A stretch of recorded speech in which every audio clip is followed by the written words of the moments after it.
Hello everyone and welcome back to 1 Minute IT Shots.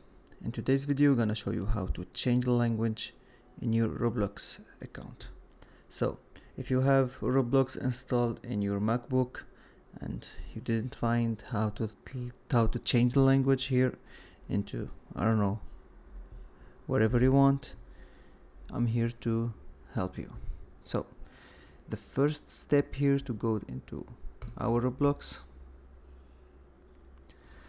and move here to plus, and you find the parameter icon and just go to the first option, our info account.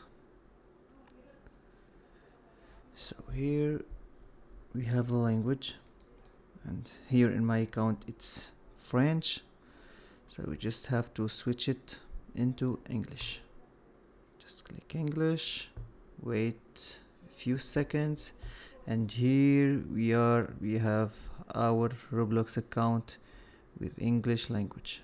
Here the profile and everything is in English. So thank you so much for watching. Don't forget to hit the subscribe button and like this video and share it with your friends.